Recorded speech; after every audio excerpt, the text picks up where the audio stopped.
Ladies and gentlemen, please join me in giving Mr. Babar Ali a standing welcome to the stage.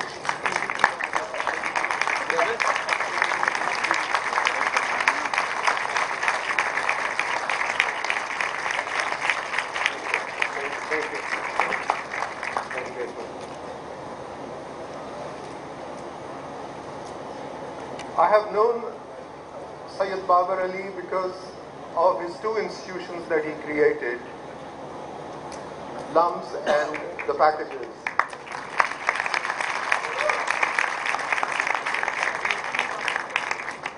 But I must confess that I had known little else till he published this book on his life and work titled Learning from Others.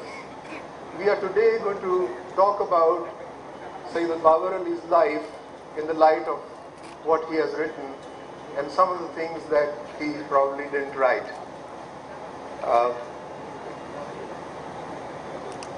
The story is about one clan.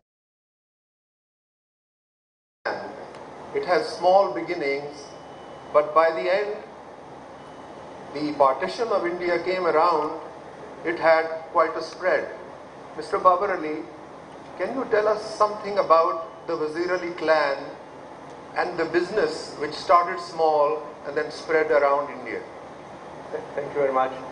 Bismillahirrahmanirrahim.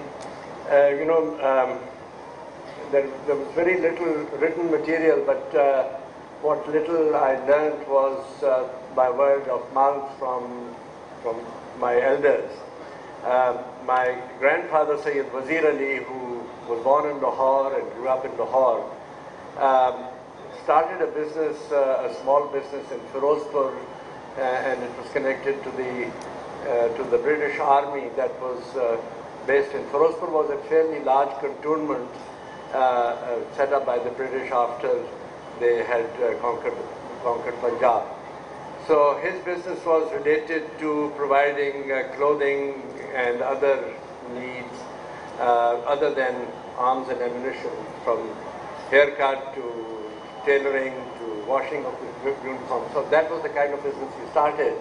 And it grew quite well because he was a person of meticulous, he was very particular of doing things well. And he became very popular, and the business grew. And he had two sons and a daughter from his first wife, and his first wife passed away somewhere in the 1890. And then he had his two sons sort of working with him in business while they were still attending school. But he then passed away in 1900, and the two sons, the elder sons, they inherited the business. And a very unfortunate incident took place when my grandfather passed away. The premises where the business was located caught fire.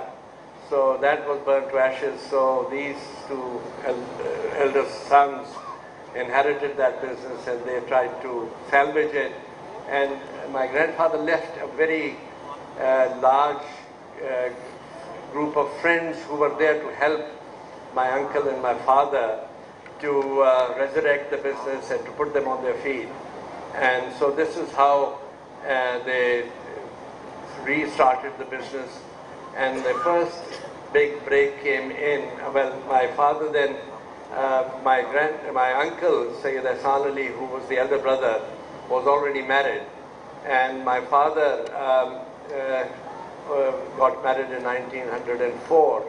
And they then moved to Lahore, because this is where the future of the family's business development Pardon was. me for interrupting. Yes. Your father, Syed Muratab Ali's marriage was a very important marriage. Tell us about that. Yes. Well, that was a sort of kind of a big milestone in the family's fortune. He was a person with he was very keen to build up relations And he heard of the Fakir family, and then he sought a friend who knew my maternal grandfather, and then through him he sought a meeting with with Fakir Iftikharuddin, and that meeting turned out to be rather positive. My grandfather, Fakir Iftikharuddin, took a liking to my father. He was very impressed with his personality, his humility, his intelligence, and he decided that his middle daughter, was my mother, was that he was willing to. Where did the royal Afghan blood come in? That was from the mother side of my grandmother. She, I don't know what the linkage was, but Fakir Jalaluddin's mother was an Afghan, and Fakir Jalaluddin was my grandmother's brother. The Fakir Khana Museum is a part of that legacy. So this is how they came in, and my grandfather, Fakir Iftikharuddin, was already a fairly important government functionary, and he introduced my father and his brother to the important circles at that time, and the Amir of Afghanistan came on a tour of India, and they needed some people to look after the entourage, and my father offered his services, and that is where the first break came in for them to grow out of Firozpur into a business based in Lahore. When your father set up his business properly, then he was able to educate his children, and you went first to HSN College and then to Government College, Lahore. Tell us something about that part of your career when you were studying. You see, my mother was a very, she grew up in a very enlightened environment. My grandfather, Fakir Iftikharuddin, at that time did not have any son. So he brought up his three daughters almost like sons. I'm talking of early 1900, 1905, 6, 7. So my mother was a very enlightened person. She never went to school, but she was tutored at home along with her sisters. And so she was very keen that her children should be properly educated and properly brought up. And she devoted her entire life on the bringing up of her children, and that is, something that we were very fortunate to have. The business was, owned by my uncle, by my father. The two brothers remained absolutely together throughout their working lives. My uncle passed away in 1942. Till then, they were just like Siamese twins. Everything that they did was together. And when my uncle passed away, then my father became the head of the family, and he then organized the business. And my brothers, my eldest brother was Syed Amjad Ali, as you know, and the second brother was Syed Afzal Ali. He had some health problems in the beginning, so he was not able to complete his education. But my third brother, Syed Wajid Ali, who you also knew, he was not a very good student. He kept on going from one school to the other. He went to Bishop Cotton, and then he went to Islamia High School, and then finally he did matriculate, and my brother, who took a lot of interest in his development and education, they thought that the best thing for him to do was to be enrolled in the army. So in those days they had a system called the Y Cadet.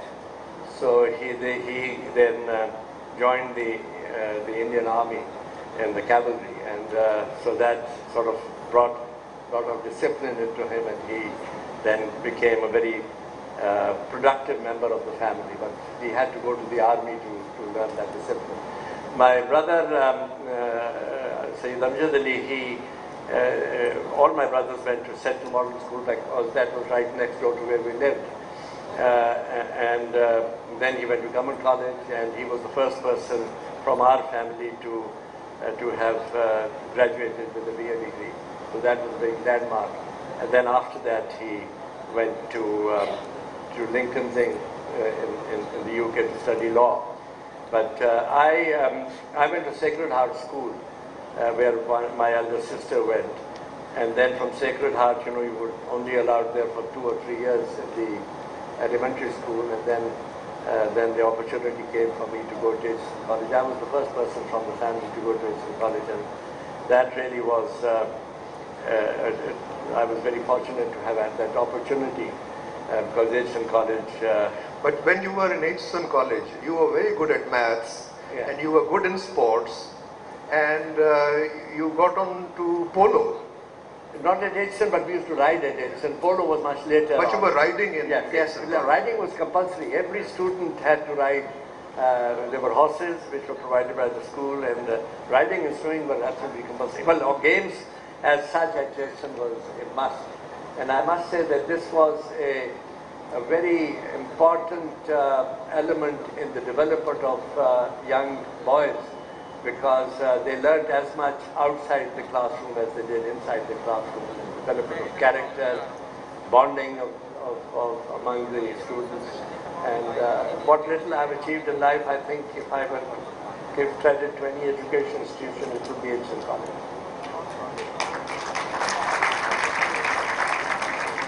There were 2 boys you met in Edison College. One came from a Sikh family from, I suppose he was from Punjab. And that developed into a very important friendship. Yeah, yeah. And since your mother was related one way or another to Ranjit Singh Darbar, the boy used to come and pay salam to her. Absolutely. Tell us about that. Absolutely. Well, this was Harcharan Singh Barar from Firozpur district. He came from a village called Sarai Danga, which I visited very often.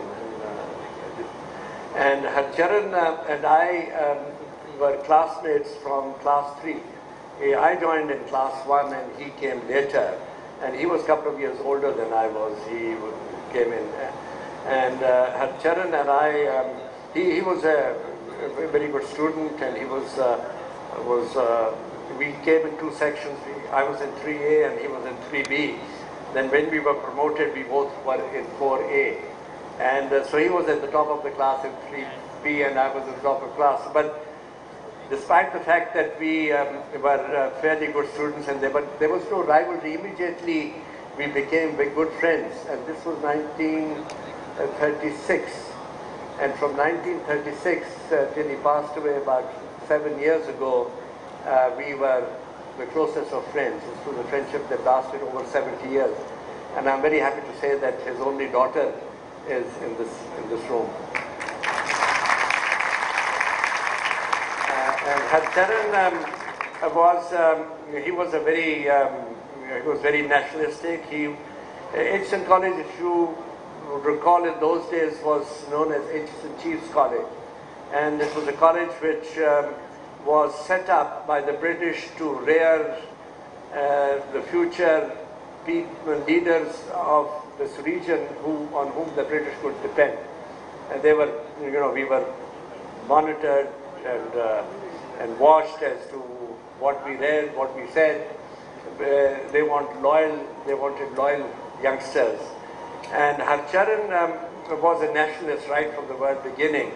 And those of you who were here before partition, there were 2 English papers in Lahore. One was Civil and Military Gazette, which was a very rightist paper run by the British. And there was the Tribune, which was the nationalist paper. And Harcharan was the only person on the campus at Edison who subscribed to the Tribune. So he, and this was in the 37. I mean, Muslim League had not appeared on the scene at all. But as we progressed in the classes, and around 1940, when we had the Muslim League session here in Lahore, where the Lahore resolution was passed, I became very much involved in what was going going on outside the campus, and became a follower of the Muslim League. And her children was a Congressite, but that did not prevent us from, I mean, we used to argue, but our friendship was as strong.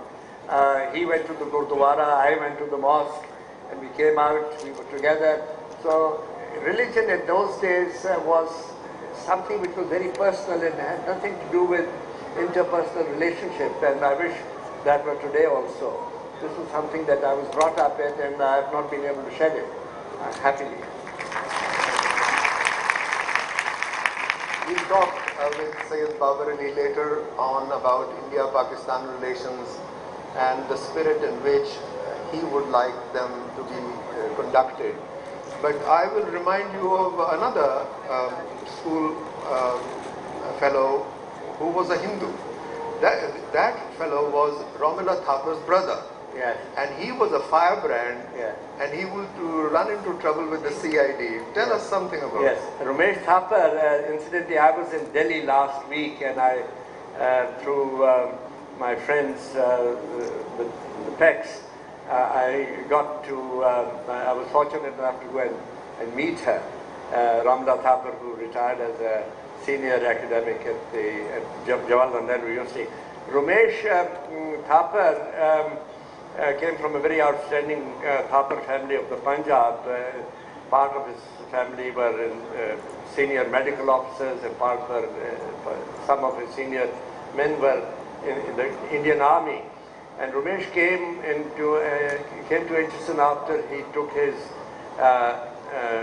school leaving certificate from Bishop Cotton. He came to high school certificate, and was an outstanding scholar and a speaker. And we had a declamation contest. I remember HSN College used to have a council of state, which was a kind of a mock parliament, where young boys were groomed to be prepared to go into politics and become members of the legislature. So we had a government and an opposition.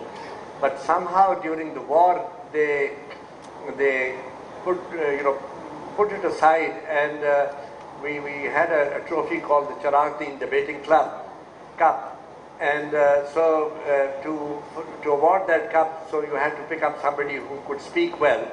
So they had a declamation contest at HSN, and I remember one of the subjects that you could select was Purna Swaraj, which meant complete independence of India.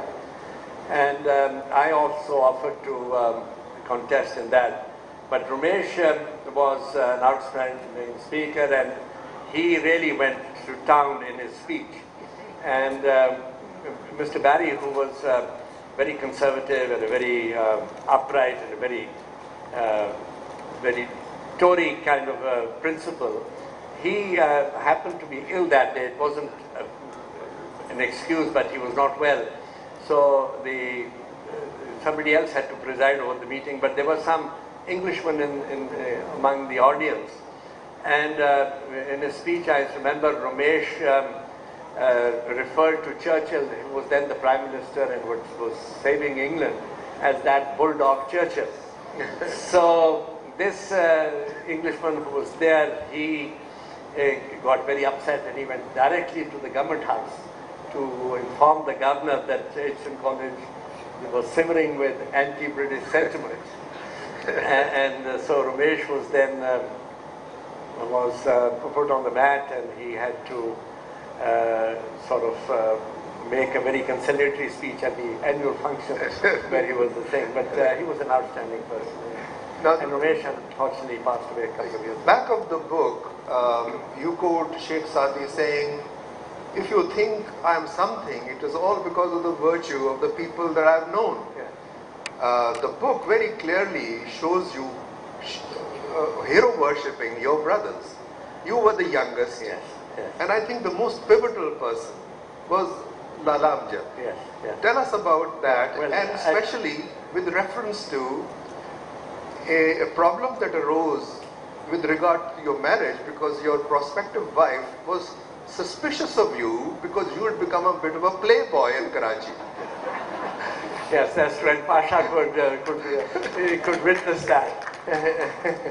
No, I had the privilege of interacting with Yusuf Harun and Pasha a lot in those days. Well, my brothers, both Bhai Amjad and Bhai Wajid, Bhai Amjad was 20 years older than me, and Bhai Wajid was 15 years. So when I came of age, they took a tremendous amount of interest in my upbringing, not in my studies, because I could manage that on my own. But when I was in the process of completing my studies, and they were all very concerned as to what I should be doing next, and they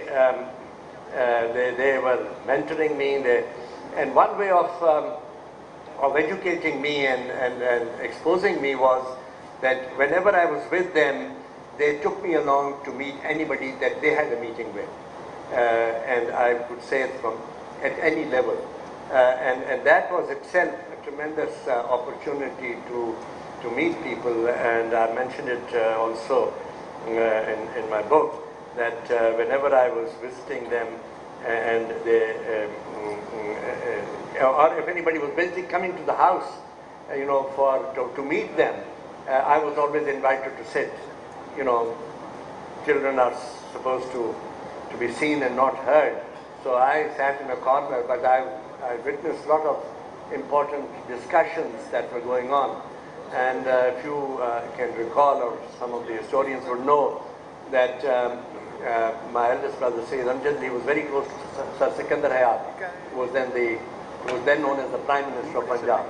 And Sir Sikandar, passed away all of a sudden, and he was succeeded by Sir Khizr Hayat. So he then became very close to Sir Sikandar Hayat. And and Mr. Jinnah was emerging as the leader of the Muslims of all India, and he was very keen that the Muslim Unionist Party should become a part of the Muslim League. And Sikandar Khizr Hayat was resisting that, and my brother was right in the middle of the whole thing. But I, as a young student, was watching this whole drama at that time. So that was wonderful education to see all this thing being played out. So that was my learning.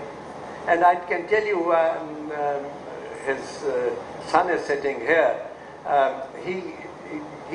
Bhai Amjad loved me more than his own children.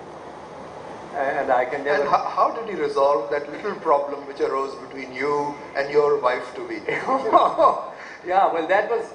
It so happened that, we were engaged to be married. And then when she heard of my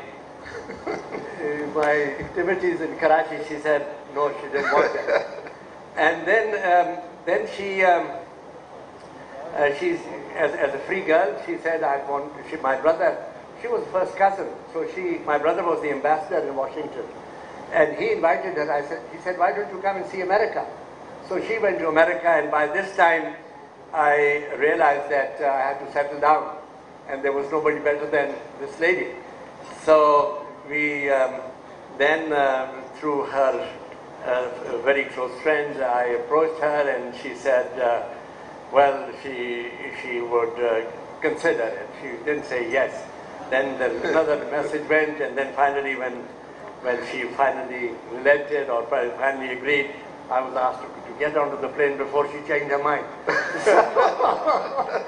So I was then put on the plane to go to America, and so that was it. That's how we got married. And he was very kind. He was in a dilemma because as an ambassador, he he was quite popular in Washington, and he did not want this wedding to be kind of a public thing. So he then issued cards as a surprise party. And then his friends who came there, except, he invited, he knew at that time Vice President Nixon. So Nixon's office called up and he said, what is the surprise party? The FBI had to clear it. So he said his brother was getting married. So Nixon and President Nixon very kindly agreed to come. But for the rest of the people, it was purely a surprise party, and so I went there, and so that's all. Syed Amjad Ali was actually more pivotal in your career than normally people think. I think he got you to concentrate on the industries because he had an idea about it, and somehow the Agricultural University of Lalpur was also involved in it. Tell us about that. Yeah, you see, what happened was that towards the end of the war, 1945-46, the British wanted to reward the states that had helped them in the war effort. And the Nawab of Bahawalpur, who had sent his regiment or two regiments, what he had, to the war front, was asked to as to how the British could compensate him for his effort. And then he, well, the Nawab had no clue about what to ask for. So he approached my father and my brother as to what he should ask for. And they suggested you should ask, in those days, you had to have permission to set up industry, license. It was under the license regime.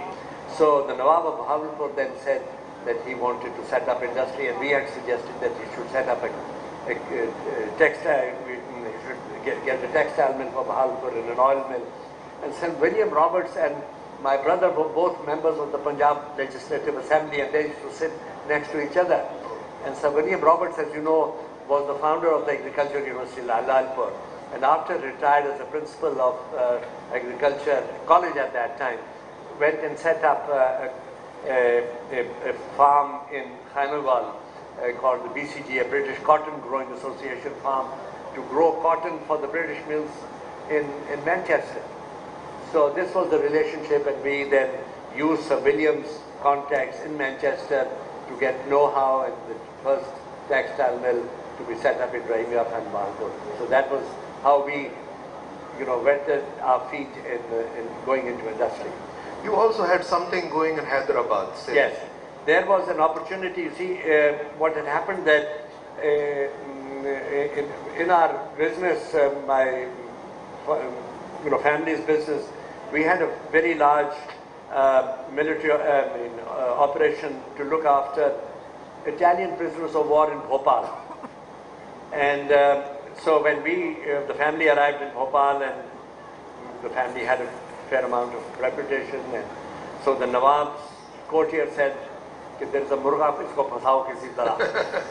There's a moneyed Muslim has come to Bhopal. So he was invited to the palace, and then his courtier said, the Nawab has his personal, what they call sarf-e-khas, his own personal property within the state. And he said that he had a farm which he wanted to disinvest. So, my brothers saw a good opportunity. This was 45, 46. I mean, partition was nowhere on the horizon at that time. So we bought this farm, and I used to, during my holidays, used to go to Bhopal because there was a lot of shikar in that area, and that was a big attraction. So I went to Bhopal, and then we set up. There was already not a sugar mill, but there was a gourd factory making gourd from sugar cane on that farm. So we got interested in making gourd, and then there was an oil mill that was available, so we bought an oil mill there in Bhopal. And we made some investments in Bhopal. There was a sugar mill called Seahorse Sugar Mill. So when partition took place, we had a friend in Bombay by the name of Mr. Parker, and he said, Mr. Saxeria, who was one of the leading Marwadi businessmen in Bombay, had an oil mill in Hyderabad. So he said he wanted to sell that oil mill, and we had an oil mill in Bhopal, so we exchanged those at that time. So this is how we got a foothold in Hyderabad, and then we developed that into a large industrial complex. In Hyderabad, you had a sugar mill? No, we had an oil mill. Oil mill. From cotton seed, converting cotton seed into oil mill, and then we set up a ghee factory, and the soap factory, and then a razor blade factory. When did you think of the treat blade? Yeah, treat was thought of almost at the time of partition, because during, our business was connected with the British Army in India, and they were buying everything that was used by the soldiers, and they were importing millions, if not billions, of blades from America at that time. So the company that was exporting these blades, we approached them, would you like to have a joint venture of making blades in Pakistan? Because Pakistan, as you know, at the time of partition had no industry at all. So anything that would replace imports, the government was very keen to support that. So we set up the street factory in Hyderabad because we had the other industry there. It was easy to manage, and there was... I mentioned treat blade because thereby hangs a tale. Because when Syed Babar was in Karachi looking after all these enterprises, he needed to build a house. And for the house, somebody said, if you go to Finland, you'll get very good furniture. So while proceeding to Finland, he stopped over in Sweden. Yes. And then he said, somebody had given me a proposal for a new package for treat blade. And then he met the next most important person in his life, Reuben Rousing. Tell us about that. Yes. Well, yes, as you rightly said, I got not to buy furniture, but to buy lighting from Finland, which are still, in my house in Karachi. So I stopped over and I met with those people, and I said that we cannot buy this packaging from you because it's too expensive. And then I threw a point, suggestion to them. I said, people are coming and setting up new industry. Would you consider setting up a packaging industry in Pakistan? And they said, the person I was talking to was the export manager, and he was in Stockholm, and he said, my factory is in Lund, which is in the south of Sweden. He said, you have to go and I'll take you to the south of Sweden to meet my owners. So that is where I met with first with Mr. Crawford, who was the managing director, then Mr. Rousing, who was the manager, and then it's all history. And they were very keen to come out here because the two things were happening. Meanwhile, PIDC, the Pakistan Industrial Development Corporation, had set up paper and board mills in this country, and they wanted people to convert that paper and board into usable things. For board, packaging was the obvious thing. And so they were very keen that some packaging industry should come here. And the Swedes were already selling packaging to the users of packaging in Pakistan, which was Lever Brothers, Pakistan Tobacco Company, and some others. So they thought that they would have a captive market if they could set up a plant here. And this is what prompted them. And we were very keen to diversify and to go into other. And when I took the proposal to my brothers and my father, they were all based in Karachi, and they said, our hands are full. If you can take it, we'll provide you the resources and you have to manage it. So this was a wonderful challenge to me at the age of 28 to be given this responsibility. And I must say the Swedish company, the Swedish group, especially the Rousing family, they took me under their wings, and they made sure that the industry that we set up in Lahore would be as competent and as modern and as efficient as their own company in Sweden. They sent out 22 Swedish technicians to start up this factory. There was no local, this was the first packaging industry in Pakistan, so there was no local skill available. And so we had to start from scratch. And it has been a wonderful journey for me all these years, and so I learned a lot. There are two very well-known institutions that you have set up. One is Packages and the other is Lumps. I think you should explain a little bit more about what Packages is all about and what does it do. Yeah, the whole sort of idea behind packaging industry was really to help the manufacturers to market their goods, especially the consumer goods. In the olden days, and this is what Mr. Rousing initiated in Sweden when he came back from Colombia around 1919. he saw that people went into a grocery shop and they ordered sugar or the flour or anything else they want. The person had to sort of, dish it out of the bag and pack it and then hand it over. And he said that it will save the time of the grocery people if it was already pre-packed in the right quantity and the right measure and the right quality. So this was he was the father of packaging, in fact, in Northern Europe, so that was what we followed here, that to provide the means of marketing products that were manufactured by others, to put a clothing on them to make it available to the consumer, and that way it was a very learning thing for me, because suppose if you were to sell packaging for a soap to the soap industry, you had to understand everything, the nature of the soap. And it has, it is hygroscopic, so you have to have a packaging which would prevent moisture from getting in. It also had to have, soap picks up smell very quickly. So if a soap was lying next to a smelling thing like haldi, turmeric, it will pick up the smell. So you don't want a soap to smell like haldi.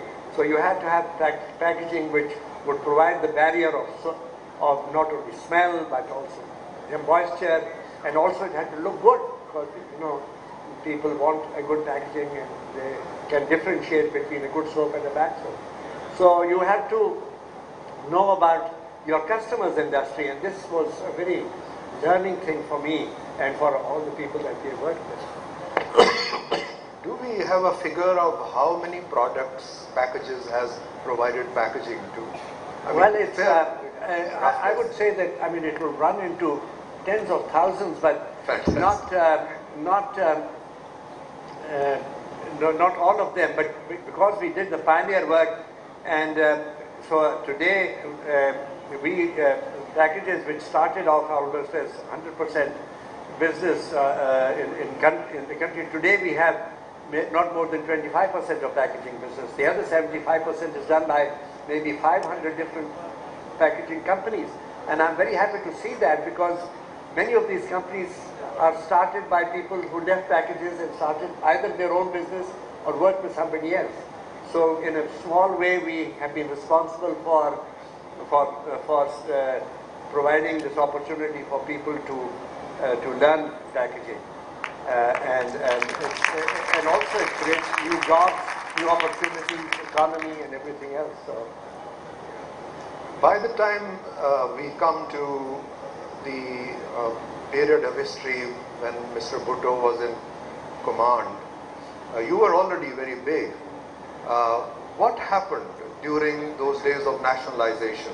Were you targeted? Or? Yeah, our group was very much targeted. We were, thanks to my late friend Mahbubul Haq, we were among the 24 families that he had identified. So Mr. Bhutto, took no time in picking up those 24 families, and when he started on his rampage of nationalizing, he nationalized 5 or 6 companies belonging to our family. But he had left out packages, and I don't know why, but I had met him a couple of years earlier. I mentioned in my book that when he was in General Ayub's cabinet, he was the Minister of Industries, as some of you would know, and I got a telephone call from Islamabad to say that the Industries Minister wants to talk to you. So I came onto the line, and he said, Mr. Babar Ali, this is Zulfikar Ali Bhutto speaking. I believe you have a black rose, and I want for my house in Larkana, I'm interested in having roses. So I said, sir, we don't have a black rose, but we have some dark colored roses, and if you are coming to Lahore in the next few days, they are in bloom, you can come and select. So that is how I got to met him for the first time. He came to Lahore, and he stayed at Khaled. These hotels were not there, neither this the Avari nor the Pearl Continental. Philatis was the only hotel, and he stayed there. So I drove him out to the packages, showed him the flowers, what he selected, this and that. But then, because packages was prominent and being in Lahore, people knew me also in Islamabad.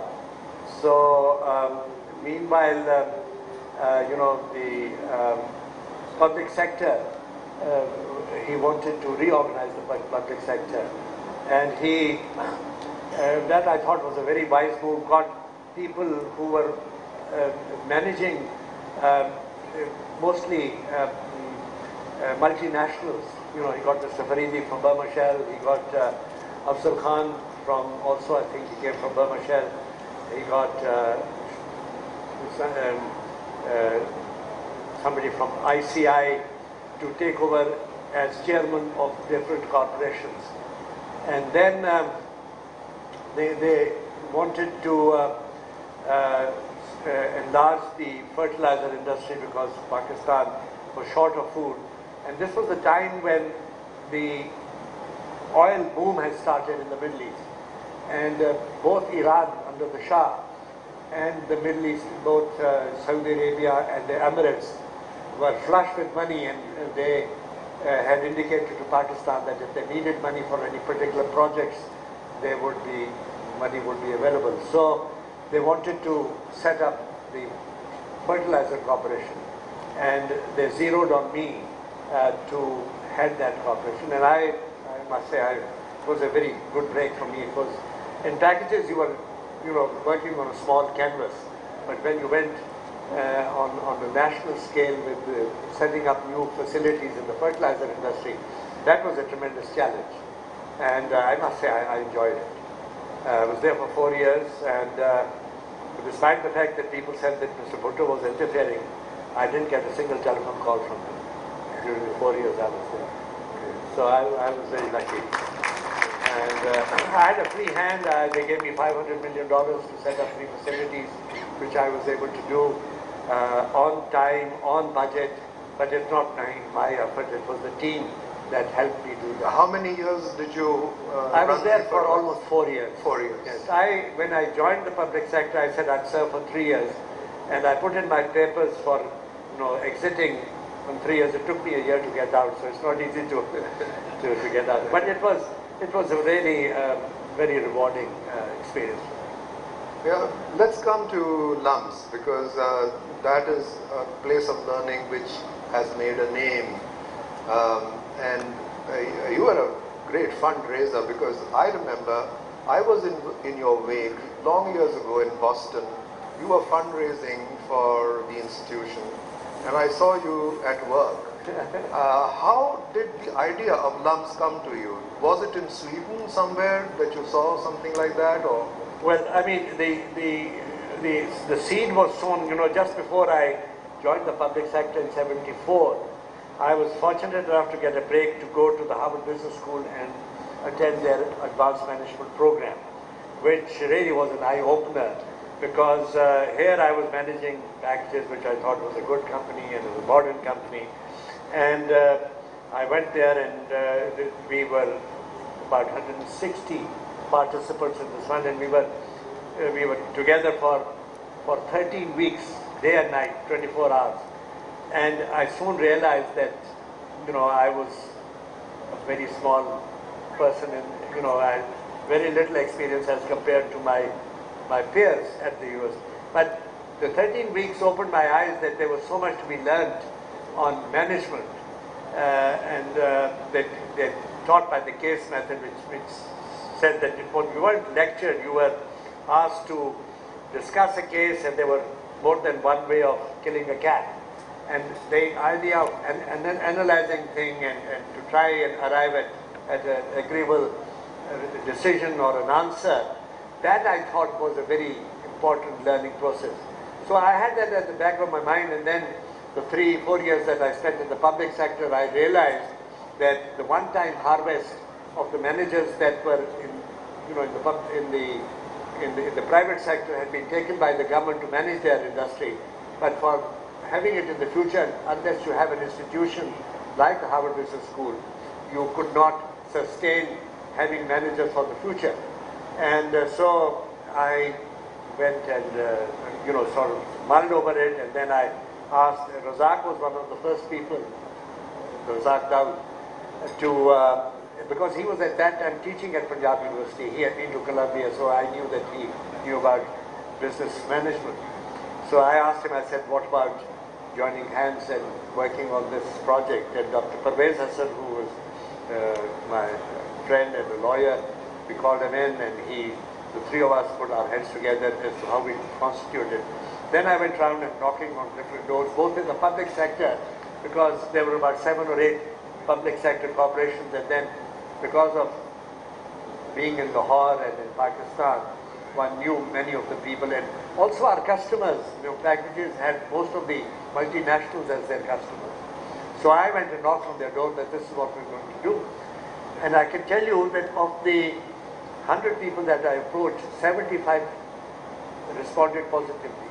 And there was no argument as to how much you would subscribe. I said the ticket was 25 lakhs of rupees, 2.5 million rupees.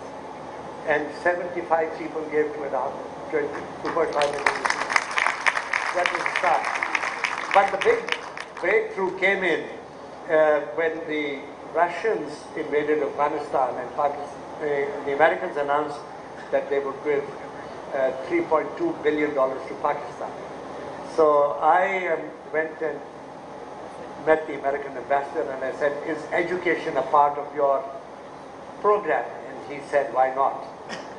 So then I went to our own government, and I said, you couldn't access foreign money unless it was routed through your own government. So I went and saw Syed Ahmed Qureshi. He was Secretary of Education at that time, and I said, I think I can get money from the Americans if you forward my application. And he said, yes, I'll forward it, but on one condition, because the minute people know that I forwarded your application, there'll be a whole host of people coming and asking me to forward their applications.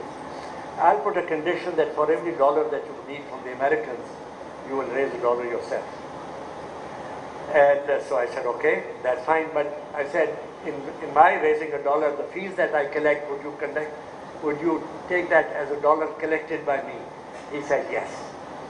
So then I went back to the Americans, and Dean Hinton was the ambassador.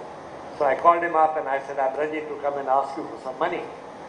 And I must say, he was very kind, and he invited me to lunch. It was winter. We sat outside his embassy in the sun, and he had invited the head of his USAID. And he said, what are you looking for? And I said, does $10 million frighten you? He said, not really. I said, that's what I want. And then, it was really a windfall. I mean, I asked my people before going up, I said, what should I ask for? And he said, if you get $1 million or $2 million, that's good enough. But I aimed high, and so we were able to get $10 million. But then the Americans had this, they were in the process of winding up the USAID, and they said, you've got to use up this money within the next 30 months. So I had to collect the equivalent of $10 million in 30 months. So I went and knocked on people's door, and they said, your dollar is worth $2 to me. And but I must say, I must single out M.R. Khan as the most generous supporter. He was at that time heading the banking council. All the nationalized banks were being controlled by the banking council. And he realized the importance of good management. And when I went to him the first time, he said, I need 1,200 managers tomorrow to manage my banks all over the country. So I went and asked him, and I asked him for 25 lakhs, and he said, no, I'll give you 50 lakhs. And the next time I went to him, he said, I'll give you another 50 lakhs to get extra money from the Americans. So, I mean, I was totally, overwhelmed by the generosity of the people who supported me. It was not me asking them, but their generosity in supporting him. So, can you give us a ballpark figure on how much LUMS is contributing to the managerial sector. Yeah, not only managerial, but all sectors around the campus. Initially, we started as a business school, as you remember, when we rented some premises, and Javed Hamid is in the audience here, who was the first director of the place, and who really laid the foundation of this place. But once we went to the larger campus, we realized that we had more space, and meanwhile, the quality of the graduates that had come out of LUMS, they were picked up right away by employers, multinationals, by banks and other people. And the word went round that this was an institution which gave good education. So there was a lot of pressure on us by parents of both girls as well as boys who could not afford to send their children abroad for studies, that they wanted something here.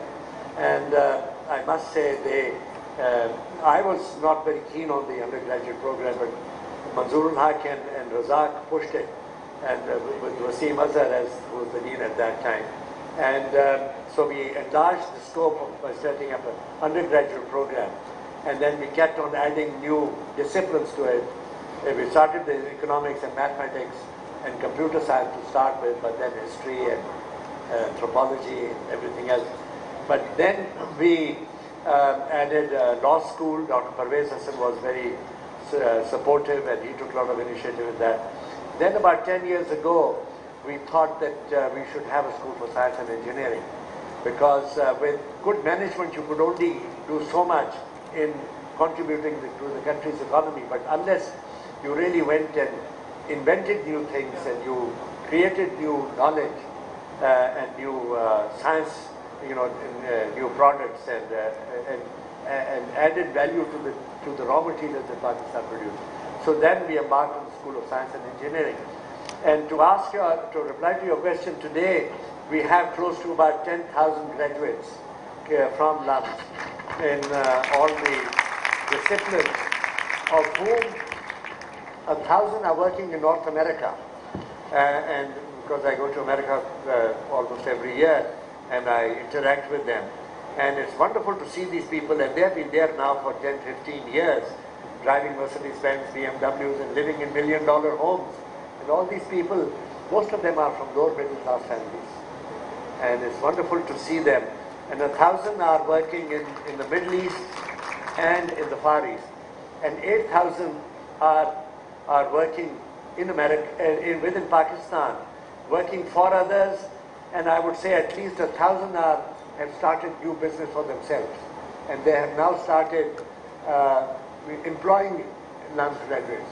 Another fallout has been of LUMS that you may have noticed, and I was delighted to see the other day. I was invited to a function at the Pearl Continental, that there are over 100 business schools in Pakistan since LUMS started, and of quality, and we are working with them to raise their quality.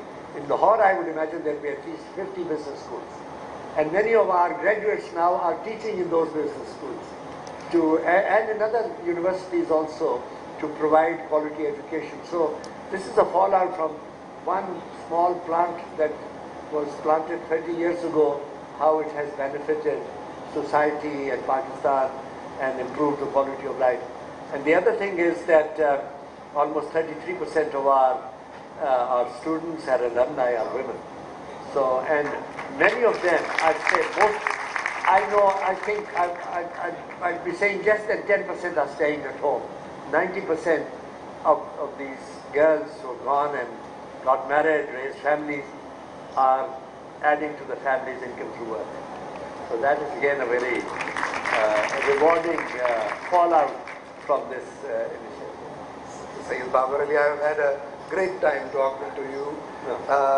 Towards the end, I want you to talk a little bit about India-Pakistan relations, because it's become a matter of collective psyche somehow, too complicated. No, I mean, I am a great believer. I must tell you the story. When I came back from America, I was not heavy on partition. So I did not witness all the happenings that was there. So I came back, and one of the first people I went and called on was Qurban Khan. He was the Inspector General of Police. He was not just a policeman, but he was a power in Pakistan at that time, if you can recall. He later on became governor of the 20th province. He was he treated me like a son. I got a lot of love from him. So I went and called on him. And I said, I want to ask you a favor. He said, what is it? I said, I have a friend on the other side of the border. I want to meet him. I haven't seen him for a year. So he looked hard at me. He said, can he come to the border? I said, yes, he has influence. And he said, you take my jeep and you take my orderly. He'll take you to the border and you can meet him in no man's land. And Harcharan on the other side came to Ganda Singhwala Bridge, and we met in the wall. So that is, how I, started my first month in Pakistan by trying to see my friend across the border with no passport and no nothing. We met both in no man's land. But ever since then, I have been hoping, dreaming, and working hard to see how we can bring the two countries to work together, because there is nothing to lose except it's a win-win situation. And we've had many these track 2 meetings both in Pakistan as well as in India. We met in Madras, we met in Delhi, we met in Bangalore, and also we met abroad. So I'm at it. I think we should not give up, because there is nothing but good that will come out of the two countries working together as good neighbors, good partners, good friends.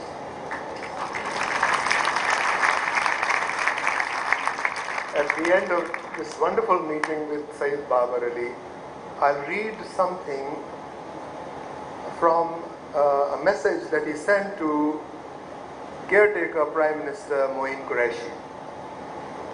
And I quote, I started work on January 1, 1948, and I have seen a transformation.